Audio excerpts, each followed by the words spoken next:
Hi, good morning, everybody. I'm Jason from Singapore, and together, my co-chair for this session, Professor Mark Siuka. It is great pleasure that I'm able to chair this session on the KDIGO-IACN Joint Symposium on IgA Nephropathy. Today, we've got three amazing speakers, Sydney Tang, Hong Zhang, and also Jonathan Barratt. Our first speaker is Professor Sydney Tang. He is the current chair of the Renal Medicine and Yu Professor in Nephrology at the University of Hong Kong. He graduated from Hong Kong University with MBBS and trained in nephrology at Queen Mary Hospital and in basic sciences at King's College London and the University of Washington. He's got multiple peer-reviewed journal articles written and book chapters.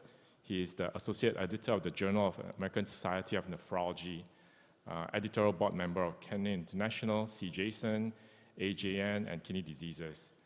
He's a previous editor-in-chief of nephrology, and he's the immediate past president of the Asia Pacific Society of Nephrology. Locally, he serves the Hong Kong College of Physicians as council member and chairman of the specialty board in nephrology, and is a previous chair of the Hong Kong Society of Nephrology. Sydney, the podium is yours. Thank you very much, Jason, for your very kind introduction, and a very good morning to everyone.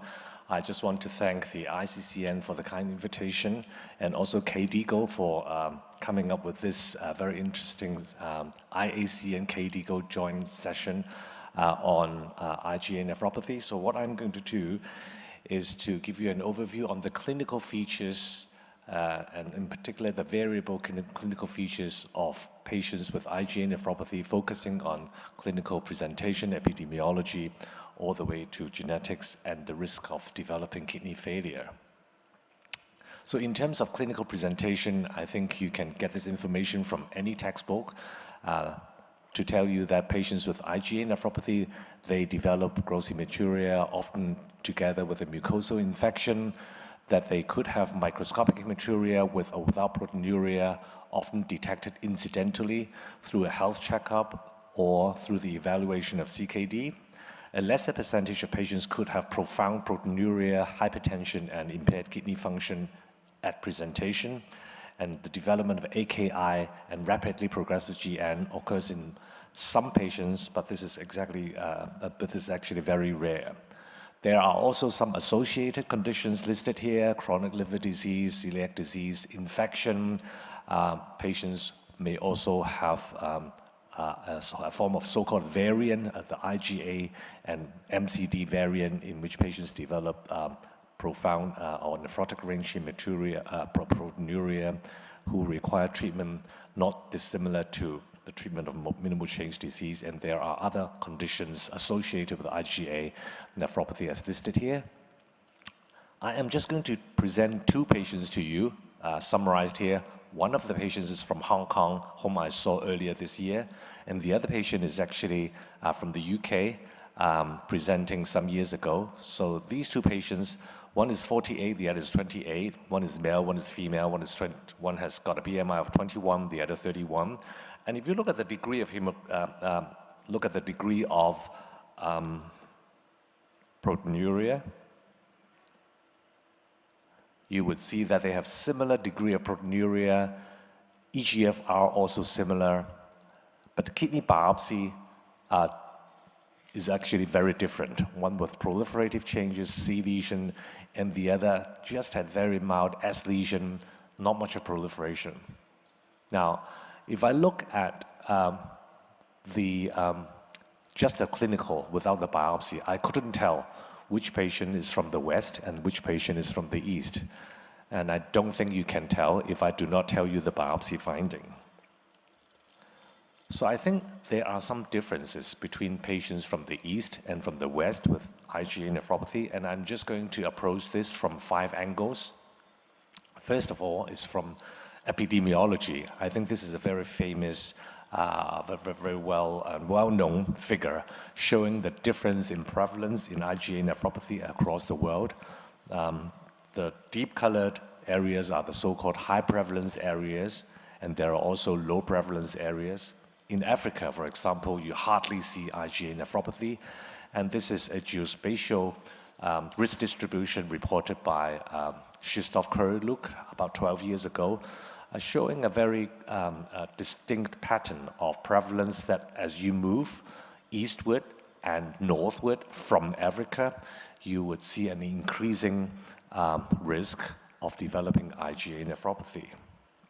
Zoom in a little bit, if you just look at Europe and work along the latitude, which means from South Europe, from Greece, for example, all the way to North Europe, to the Netherlands, all the way to Scandinavia, to Iceland, for example, on the panel A here, you actually see the incidence and also the genetic risks increasing.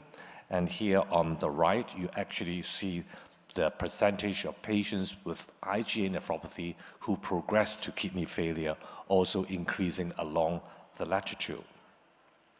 This is showing you the standardized risk score. So the blue would be the low risk, the African Americans on the left.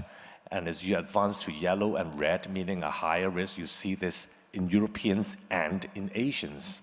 And this is also true if you look here on the right side, that if you just look at patients in a particular location, in the US, for example, US African Americans having the lowest genetic risk and also incidence, it increases in US white Americans, but it is highest in the US Asian Americans. So the Asians, the Chinese living in America, they also have the highest risk of developing kidney failure if they are diagnosed with IgA nephropathy. Coming to the third difference would be really looking at the genetic loci. So this is a paper that I've been asked by Joe Bonventure from Harvard University, who is also the EIC, Editor-in-Chief of Seminars in Nephrology in 2018. So I decided to come up with an entire issue on IgA nephropathy, because for those of you who know IgA well, it was originally described in 1968. So I thought in 2018, bingo, it's the 50th anniversary of IgA. So I decided to commission this entire issue, and I put together these two papers side by side, Genetic Determinants of IgA from the East, from Shih-Ching Yu's group, and also from the West, from Shistov's group. And you actually see some distinct loci that are present just in Chinese and some loci present just in Caucasians. And there are also several genes that we now, okay, in those days I think we were not that clear, but now it's very clear, but in those days it was already noted that there are some genes on the activation of alternative pathway of complement, for example, noted by different investigators. And I won't go into these genes. Now I'm just going to go on to talk to you about some of the clinical cause difference between Caucasians, Europeans, and Chinese. So this is on the left-hand side is an early paper from Professor C.C. Sito from Hong Kong, looking at the prognosis of IgA nephropathy patients who had so-called good prognostic markers, lack of hypertension, normal kidney function, minimal or low-grade proteinuria on presentation. We think these patients have good prognosis. He followed these patients for some 12 years and found that this is actually not the case. Up to a third of these patients actually developed CKD on follow-up. And then on the right-hand side, if you look at this Spanish cohort, looking or following the same patients with similar characteristics of good prognosis, minimal or no proteinuria, these patients were followed for about 15 years, and you only see about 4% of these patients developing CKD. So once again, highlighting the difference in clinical course and prognosis between patients from the East and from the West. Now I'm going to show you some data from these two famous trials, the STOP trial from Germany and the testing trial from Beijing. And I think the lead investigator is Professor Zhang is going to be the next speaker.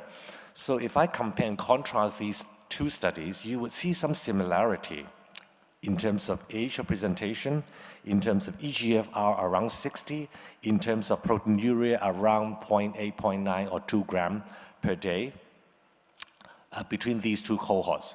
But then if I just look at the control group, okay, or the placebo-treated group in the STOP trial and the testing trial, what you see is a striking difference in their rate of eGFR decline, being only around 1.6 ml per mil per year in Germany versus 5 ml per mil per year in China. So once again, highlighting that there is this difference. And actually, this observation is not just restricted to China. This is a recent report from Yusuke Suzuki's group from the University of Tokyo, Jutendo University, showing that the incidence of IgA nephropathy is most frequent in China, followed by Europe and lower in Africa. Moreover, Asian patients show more frequent acute lesions on histology, and they present with poorer outcomes on follow-up compared with Caucasians.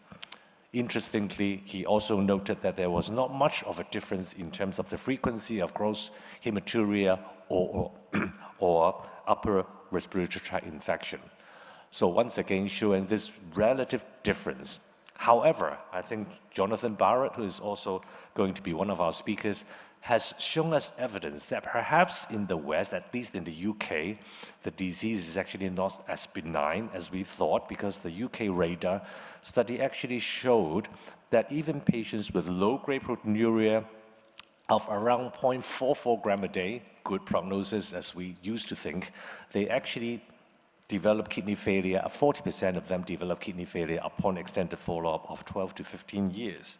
And on the right, on the left here, if you look at the rate of decline in kidney function, is actually worse in adults than in children. So suggesting that early diagnosis, early treatment is actually important.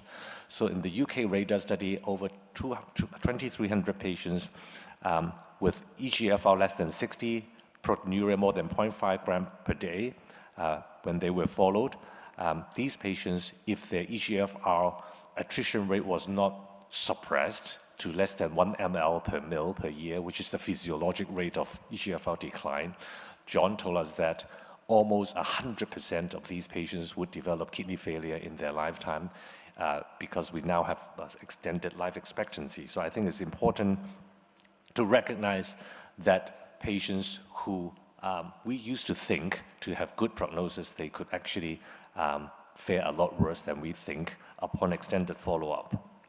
If we look at the international risk prediction tool developed by Sean Barber from Canada, in which he used 3 cohorts: the European Valika cohort, the Nanjing cohort, and also the Tokyo cohort, to come up with this tool. If you look at the histologic characteristic of the patients from the 3 cohorts, you would actually note that in the East, once again, you had a lot more proliferative lesion than the West, and you also see more C lesions in the East compared with the West. If I try to apply this international prediction tool to a patient, a typical patient, for example, with eGFR of 90 on presentation, blood pressure as shown, proteinuria 1 gram a day, who is a Chinese patient, I apply this tool to calculate the risk of developing kidney failure in 5 years. The risk is sort of moderate, 14%. If I increase the E and S lesion from 0 to 1, it hardly changes the prognosis. But if I increase the T-score from T0 to T1 to T2, you would see a doubling or tripling of the risk of developing kidney failure in this patient. Interestingly, if I change the race of the patient from Chinese to Caucasian or to Japanese, you would see a lower risk, dropping from 38% in Chinese to 28% in Japanese to 20% in Caucasian. So once again, highlighting that the prognosis probably is better in Caucasian patients with the same histologic and clinical characteristics.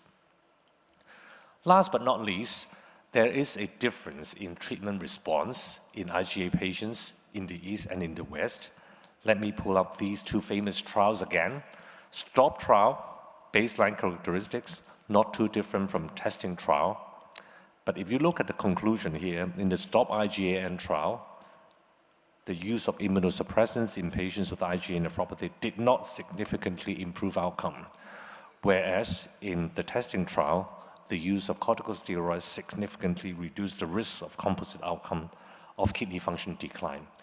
Note that in the testing trial, around 95% of patients are Chinese, and in the STOP trial, almost all patients are Caucasians. Another rather controversial form of therapy, of course, is MMF. So over the years, we have seen a number of RCTs performed in Belgium, for example, in the US, for example, showing a lack of effect of MMF in patients with IgA nephropathy.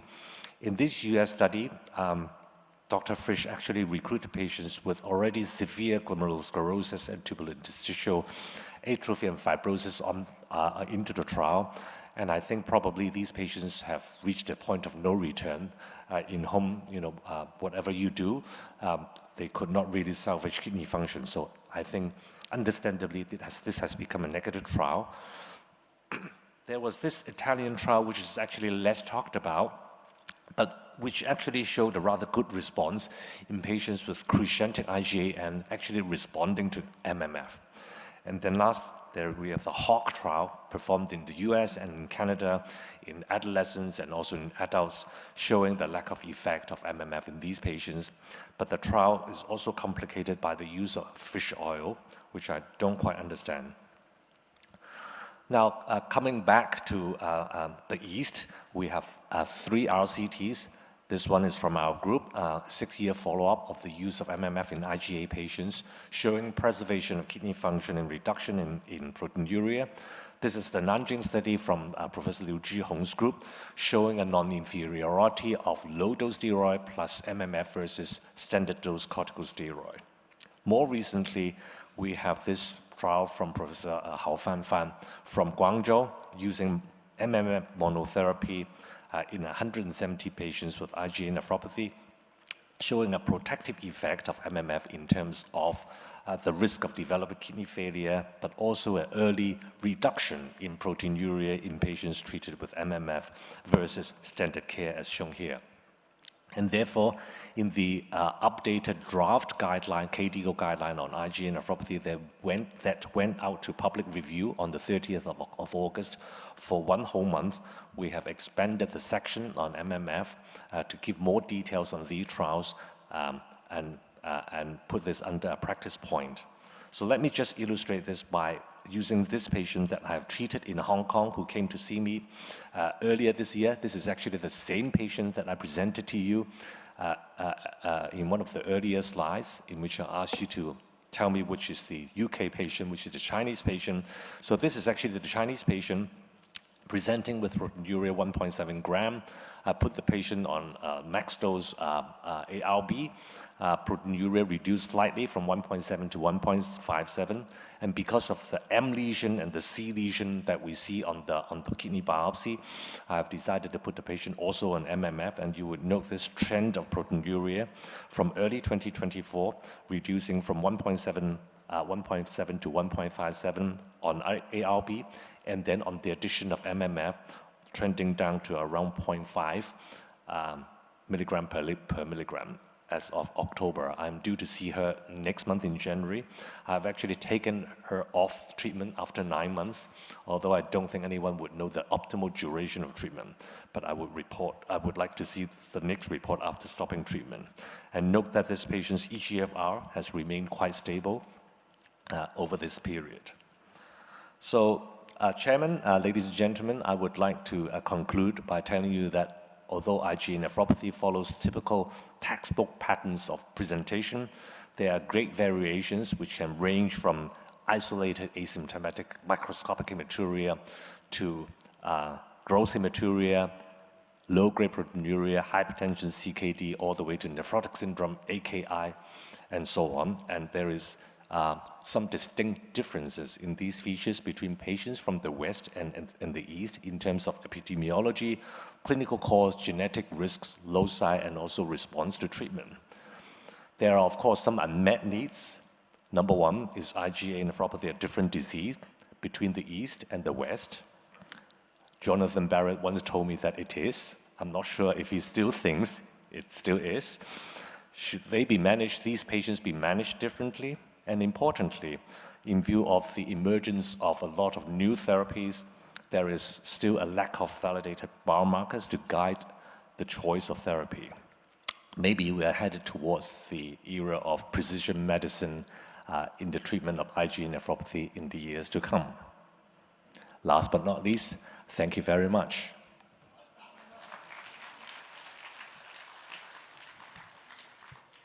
Thank you, Sydney. The presentation is now open for this questions from the floor. Can you use the microphones, please?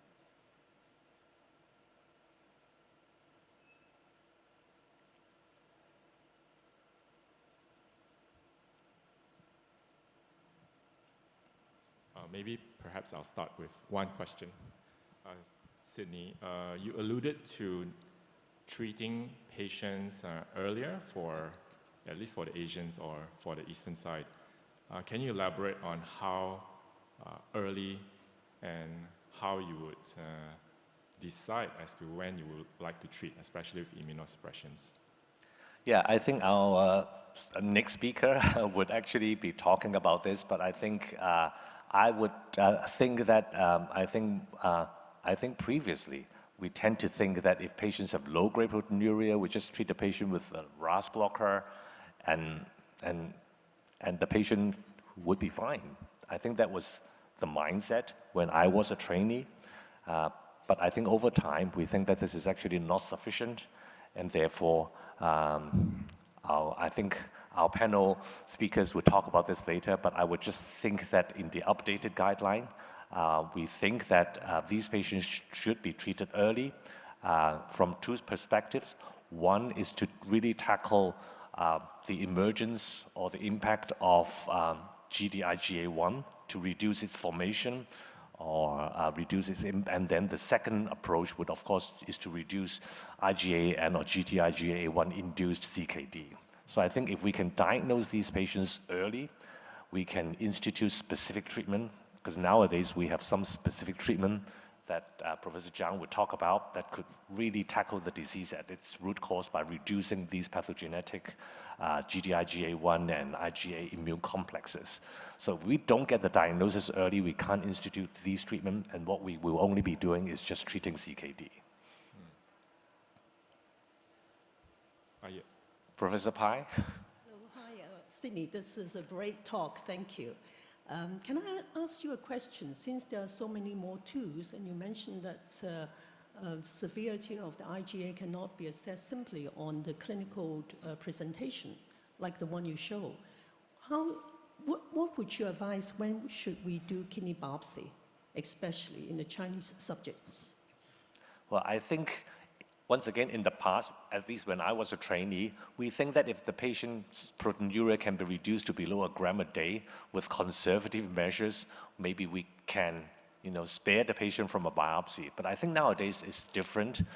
So I think a biopsy should be offered to any patients suspected to not just have IgA nephropathy, but to have any form of CKD as far as possible. So nowadays, I think even for patients with, let's say, microscopic hematuria and low-grade proteinuria, let's say even at the level of 0.5 gram per gram, I think we should still advocate a biopsy if the patient would, agree to it. So I think the threshold of biopsy is a lot lower. Thank you.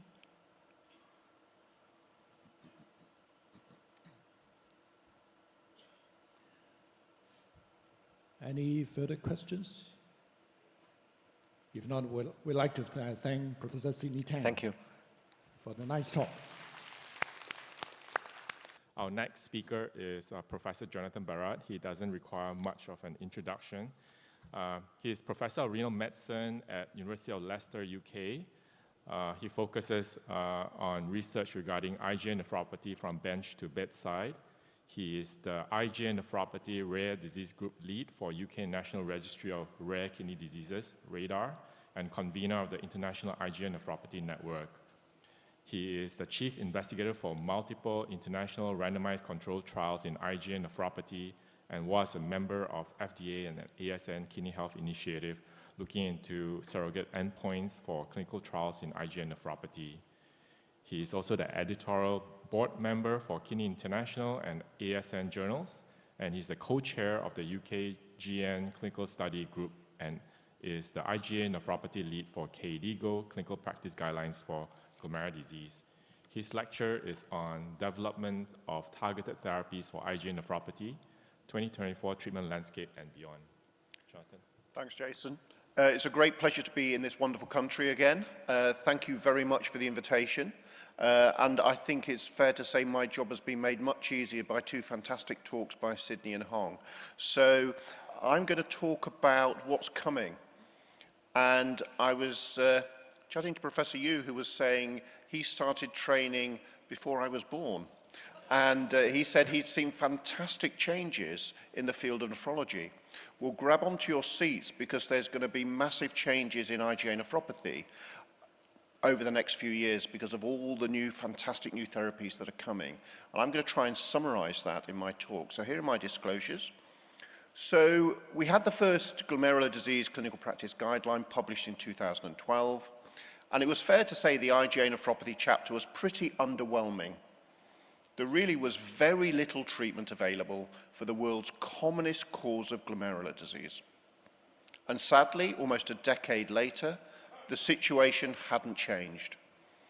In the 2021 guideline, the same treatments that were in the 2012 guideline, there really had been very little we could offer our patients above supportive care and a potential trial of systemic steroids. But we now, Sydney alluded to, we have a draft guideline that went out for public review earlier, well, a few months ago, and everything has changed. That's how much has changed over the last 2 to 3 years. And what you'll see is that we're going to have to change this guideline and update it every couple of years for the next 5 to 6 years because things are changing so rapidly. And that can only be good news for our patients. And the major change is summarized in this diagram. We have always aspired to be able to treat IgA nephropathy. And by treating IgA nephropathy, what I mean is treating the immunological disease, treating the immune complex-mediated glomerular disease that leads to nephron loss, and then the subsequent development of CKD. And so what you will see here is that we now, for the first time, say explicitly that if you want to treat IgA nephropathy, you must think about treating the immune complex-mediated kidney disease. Because we now have treatments that allow us to do that. And there are more treatments on the way. And of course, we need to think about managing CKD like we do in all patients with kidney disease. But IgA nephropathy is not equivalent to having CKD. IgA nephropathy is an immune complex-mediated glomerular disease, and it is simply not good enough to treat an immune complex-mediated kidney disease with general CKD treatments. And that's a big turnaround in the guideline, and what we've done here is try and make this ready for all those other therapies that are likely to be coming over the next few years. And so let's think about how we can treat the immune complex mediated aspect of this disease. How can we switch off immune complex formation such that there's no longer immune complexes depositing in the kidneys, no longer driving inflammation, scarring, and loss of nephrons? And so in the guideline, we have the first disease-modifying therapy available for the treatment of IgA nephropathy. And this is based on all of the data, and the rationale, for this drug is based on all of the data that Hong showed you. The genetic studies showing a strong relationship between genetic risk alleles for IgA nephropathy and the mucosal immune system, and in particular, the mucosal immune system of the gut. It's based on lots of preclinical data showing an impact of IgA production within the mucosal immune system, driving the production of Gd-IgA1, immune complexes, and kidney disease. And so in the guideline, we have, for the first time, made a suggestion that if you diagnose a patient with IgA nephropathy, you should consider giving them a disease-modifying therapy to reduce the formation of pathogenic IgA, immune complexes, and treat the immune complex aspect of this disease. And this is based on a series of publications and studies. The first, a phase 2 study, which was a European study, and the second, a global phase 3 study, the NEFIGARD study. And importantly, what we're starting to see is the data that Hong talked about in terms of those changes that we see in Gd-IgA1 immune complexes actually being measured in the context of phase 3 clinical trials and showing how a drug that targets where we think the pathogenesis originates can lead to reductions in those key pathogenic biomarkers that Hong talked about in terms of that 4-hit hypothesis. And this is what you're going to see more and more. You're going to see the publication of clinical trial data, exactly as you would see in any other format.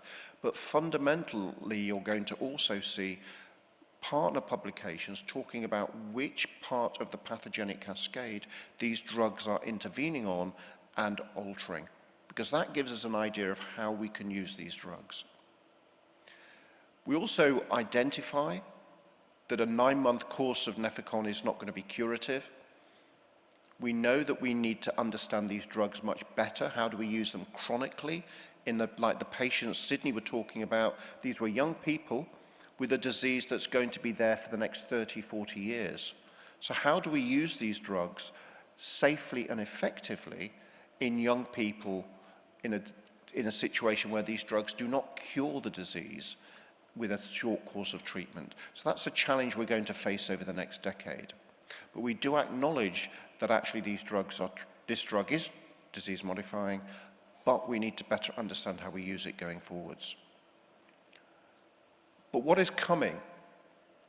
What is coming in terms of treatments that target the fundamentals of this disease? And when we think about how we might turn off pathogenic IgA, we have 2 different approaches. We have a B-cell depletion approach, which we commonly use in ANCHOR. We use in membranous, don't we, by using CD20 depletion with rituximab. Or we can modulate B cells without depleting. And so there's some interesting data coming out about CD38 depletion in IgA nephropathy. We've had 2 studies, 2 early phase 2 studies presented, the most recent data presented last month at the ASN, looking at 2 monoclonal antibodies that target CD38, felzartamab and mezagitamab, both showing that you can effectively deplete CD38 positive cells in IgA nephropathy patients. That translates to reductions in Gd-IgA1, which translates to reductions in proteinuria and stabilization of kidney function. We need to see the phase 3 studies. They're likely to start next year, but this is a therapeutic approach that could be coming. And of course, our hematology colleagues are using drugs like daratumumab now to treat multiple myeloma. So this is an approach that other people within your hospitals will have very lot of experience with, and this is something that potentially will be coming to treat IgA nephropathy. But most interest is around B-cell modulation. And as Hong said, a lot of interest in targeting signaling with BAFF and APRIL, 2 key cytokines that drive B-cell and plasma cell proliferation, survival, and IgA class switch recombination. We have 2 monoclonal antibodies currently in phase 3 that target APRIL. These are sibeprenlimab and zigakibart, or BION-1301. The visionary study of sibeprenlimab is now completely recruited with a large number of Chinese patients. The phase 2 data has been published and reported at the ASN last year.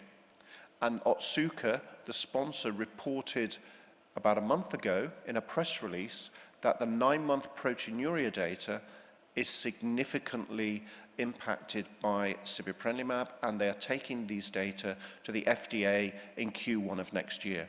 So an APRIL therapy could be approved for the treatment of IgA nephropathy in 2025 in the United States. So that's how close we are to one of these therapies coming into clinical practice. We have no experience of using an APRIL-only approach in nephrology or anywhere else. This will be the first indication for an anti-APRIL approach. Zigakibart, the BEYOND study, is recruiting at the moment, and I believe is recruiting in China. We then have drugs that target both BAFF and APRIL. We have atacicept, that's in phase 3, that has almost completed recruitment. It's certainly recruited its proteinuria cohort, and we'll get the proteinuria data for that next year. We have telitacicept, which is being developed exclusively in China. It's already approved for the treatment of lupus nephritis, and we'll await the data from that. The phase 2 data has already been published by Hong and her team in Beijing. And then we have povetacicept, which is much earlier in its development and has started its phase 3 RAINIER study. So lots of activity here in terms of targeting the BAFF and APRIL pathway. And one of the interesting things from the atacicept data that was presented at the ASN is over a 2-year period in a high-risk group of patients, the loss of kidney function over that 2 years was less than physiological aging of the kidneys. And as Sydney mentioned in his talk, that the data we generated in RADAR showed that unless you get below 1 ml per minute per year for the rest of a patient's lifetime, a large majority of those patients will end up with kidney failure. We're now seeing we can potentially achieve that by targeting the fundamentals of this disease with BAFF and APRIL blockade. How about reducing inflammation, reducing those downstream consequences of immune complex deposition? Well, we've got steroids, and we've heard about the testing study. What else is coming? Well, this is where complement inhibitors are likely to come into their own, as Hong mentioned in her talk. We can target the alternative pathway, and in particular, factor B here. The drug most advanced is iptacopan. Phase 2 data, and now the 9-month proteinuria phase 3 data has been published. Iptacopan became the 3rd drug to be approved for the treatment of IgA nephropathy in the United States a short while ago. And so this is likely to become part and parcel of our practice, managing the inflammatory consequences of immune complex deposition in IgA nephropathy.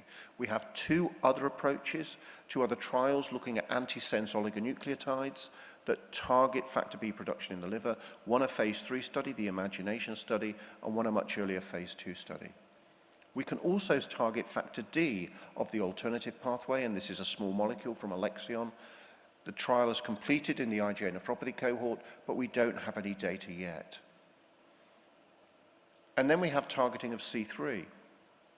There was a small study of pegcetacoplan. I'm sure if you were at the ASN, you saw the C3G data, which was incredibly exciting with this drug. The data in IgA nephropathy is underwhelming, but it was small numbers. So I don't think we can conclude anything. And we've got an antisense oligonucleotide trial, which has completed, but no data yet. So C3 could become a target in IgA. And then we have C5. We've had data from cemdisiran, which is an antisense oligonucleotide targeting C5 production in the liver. It was positive, but this drug isn't being taken forward in IgA nephropathy. And we have data presented from the phase 2 Sanctuary study of ravulizumab that was published at the ASN a month ago. And we have the phase 3 trial of ravulizumab in IgA nephropathy recruiting at the moment. So again, we may have a C5 approach. And of course, ravulizumab is a drug we are used to, and we use in nephrology at the moment for atypical hemolytic uremic syndrome and some cases of C3G. We also have drugs that are potentially useful in particular populations, as Sydney and Hong alluded to, mycophenolate, hydroxychloroquine, and of course tonsillectomy, which is a preferred treatment in Japan. In the guideline, we mention that these therapies may be appropriate in certain populations, and indeed we highlight, and Sydney wrote this particular section of the guideline, reinforcing the importance of mycophenolate and the data in mycophenolate in East Asian populations. We still don't understand whether the evidence in Europeans is just the trials weren't well done and they didn't look at the right populations, or whether there truly is a difference. That's something we do need to explore further. But how about managing CKD? Well, as much as there's been an explosion of treatment of IgA nephropathy, there's been as much of an advance in managing general CKD complications. Here is what we include in the draft guideline for 2024. We've got the addition of SGLT2 inhibitors. We've got the addition of a dual endothelin angiotensin receptor antagonist, sparsentan. And so what do we say about managing the CKD consequences? Well, this is the only recommendation in the guideline, which is we recommend patients should be treated with a RAS inhibitor. No surprises there. But we also make the suggestion now that people should consider using an SGLT2 inhibitor based on the DAPA-CKD and EMPA kidney data, But we do highlight two important features. Firstly, in those studies, patients did not need to be on a maximal tolerated dose of RAS inhibitor. And if you look at those patients included in these studies, they were generally older with more advanced kidney disease than those patients we're seeing in IgA nephropathy trials. So it may be that using an SGLT2 inhibitor in one of those in a younger patient with more preserved kidney function may not necessarily be something that is absolutely indicated. We also suggest that you should think about using sparsentan based on the results of the PROTECT clinical trial, and the sparsentan was the second drug to be approved for the treatment of IgA nephropathy, where it showed a clear advantage in proteinuria reduction and preservation of GFR compared to a maximal tolerated dose of irbesartan. Again, we identified that if you're on sparsentan, you shouldn't be on any other RAS inhibitor, and that actually how you use sparsentan will vary around the world depending on the labeled use. So these are things that are discussed in the KDIGO 2024 update. So new therapies for CKD, but actually this is changing and is going to need to be updated again. So we now have atrasentan. Atrasentan is an endothelin receptor antagonist that can be used on top of any RAS inhibitor. And it was evaluated in the ALIGN trial, which is now fully recruited.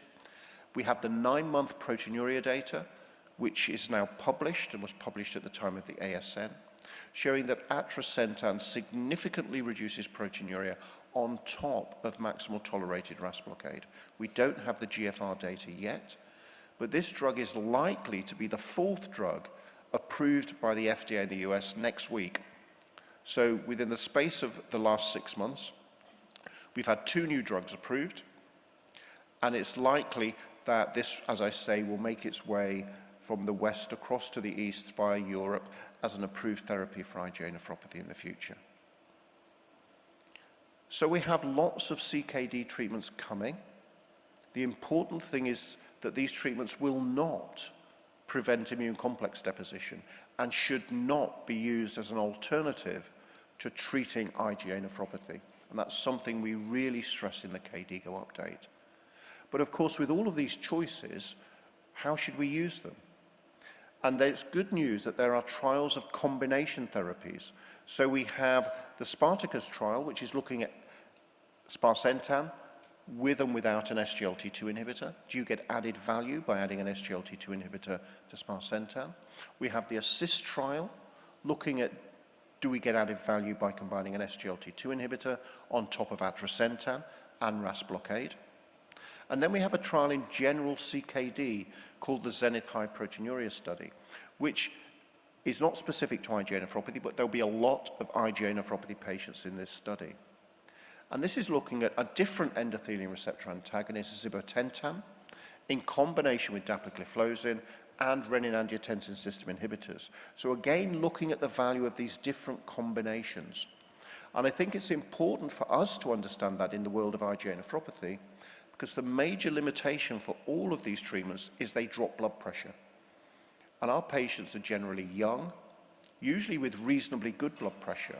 And the major limiting factor of using any of these treatments is the fact that they can cause hypotension. So how do we use these? Because that's going to be a limiting factor, which gives us the most value in terms of kidney function protection in those patients with established CKD. And so this is where we are today. It's already out of date because we're going to have 2 new approved therapies that are not included in this 2024 update, which isn't going to get published till 2025. And we're already starting to plan our next update. And if I was stood here next year giving this talk, including atrasentan and iptacopan, that guideline would also be out of date, because by that point we're likely to have an APRIL and a BAFF and APRIL inhibitor approved for IgA nephropathy. That is how rapidly things are changing. So I think the challenge is going to be keeping up to date with all the things that are happening in this disease. It can only be good news for our patients. I think the challenge is going to be we're going to have to get used to thinking about how we use these drugs in combination, how we use these over a long period of time to manage this disease. And I think Hong and Sydney touched on this, how we afford these new therapies. because that is going to be a major challenge for us. It'll be a challenge for me in the UK as to whether the government and the NHS are going to be able to afford all these new therapies. So that's going to be something we really do need to think about. So this is where we have been. 10 years between the first guideline and the first update, 3 years between the second guideline and the third update, and my guess is we're going to get shorter and shorter. We're going to be updating these guidelines every 12 months. So people like Hong, Sydney, and myself are going to be kept very busy trying to work out how we put these new things together.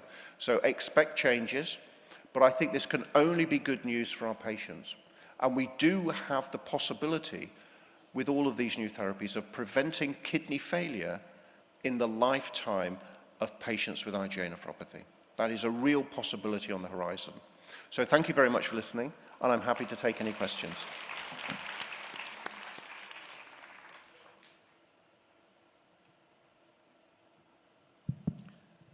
Thank you, Jonathan, and Hong and Sydney for the excellent talks for KDIGO. So on behalf of IACN-KDIGO, I thank the three of you. So for your talk, I have two comments and one question. The first comment is that it's actually very exciting to see now the treatment of IgA nephropathy or nephrology that we are almost facing what we saw about 10 to 15 years ago about cardiology and hypertension. So we have a number of these abbreviations. We probably need a handbook of these abbreviations of the different trials in order to update ourselves. The second point is, obviously, you said it well. I mean, so we need to repeatedly invite Jonathan to come back every 6 months because the update is always there. You got that, did you? Because I love coming here. So Now, the question asked is actually based on your last comment about the blood pressure. So you highlighted as 120/70. Actually, mind you, I'm the one who actually drafted the first guideline for KDIGO in 2012 for the IgA chapter. So the 120/70, what are the evidence? Are there sufficient evidence on that? I mean, of 120/70. That we used to talk about 130/80, but 120 and 70, are there sufficient evidence? So, no. There's actually very little evidence for RAS inhibitors in IgA nephropathy either. So a lot of the things we've traditionally thought we knew, we don't have a strong evidence base for. I think generally in our young patients that do not have significant cardiovascular disease, the general view is the lower the better, as long as they don't become symptomatic. So certainly in clinical practice, we try and aim to get the blood pressure at least 120/70, if not lower, if the patient can tolerate it and can continue to do their normal activities. But you're right, Philip, there isn't a strong evidence base. We're only just seeing these global trials give us high quality evidence, which is kind of overtaking everything we thought we knew about this disease based on small studies of 50 people. And I just want to take the opportunity to thank everyone in the room, because it's fair to say that this part of the world has been a powerhouse in recruiting to these IgA nephropathy trials. Without East Asia, we would be nowhere in terms of recruiting to these studies. So, and the great opportunity here, speaking to Sydney's talk, is because we have such good mix. Most of the trials are around 50% East Asian, Southeast Asian, 50% European ancestry. We can use this to start teasing out how different is the disease. Are we seeing different responses for different approaches in different populations? Does that match to the frequency of the genetic risk alleles that Hong was talking about? There's a real opportunity here for us to use this clinical trial data to get a much better understanding of whether the disease is similar or completely different in different populations. Professor Jonathan, thank you for your excellent talk. And my question is when should we use the Gd-IgA1 lowering therapy? Because the studies for these drugs, for the Nefecon or for the Gd-IgA1 APO antibodies, was started after at least 3 months of conservative therapies. Then they were used Gd-IgA1 lowering treatment. But based on the new guidelines, there is no conservative therapy period. So should we use these drugs when we make a diagnosis? So yes, is my answer. I think if you have diagnosed someone with an immune complex mediated glomerular disease, you should treat the immune complex mediated glomerular disease. You may need to manage CKD, but that does not treat an immune complex mediated disease. So for me, I would treat, immediately I made the diagnosis, the disease that has caused nephron loss and kidney disease. Now that's completely different to how we've always thought about this disease. But I would challenge you, would you ever think of treating class 3, class 4 lupus or ANCA with CKD therapy, waiting, and then if that didn't work, give them something to treat the immunology? We wouldn't do that. And so I don't think IgA nephropathy is any different. And I don't think we have time to wait, because it may be different in this part of the world, but most patients I see have already lost 50% of their nephrons before I get my hands on them to treat them, because they present late. So I haven't got time to wait giving them CKD treatment and letting their immune complex glomerular disease continue to cause damage. So for me, and that's what we're trying to get at here, and it's created a lot of public comments in terms of whether it's the right thing. I think we should be treating the disease immediately we make the diagnosis, if we have safe and effective treatments. So it's one thing saying we should do that, but equally I wouldn't give massive doses of systemic steroids, for instance, because of the risks and toxicities. But if we have safer treatments that are better tolerated by patients, then absolutely yes. Thank you. Sorry, in the interest of time, I'm sorry that I have to wrap up this session. And I invite everyone to thank the three speakers for the excellent presentations. And thank you all for coming. We have a break now, and the next session should begin at 11:15. Thank you.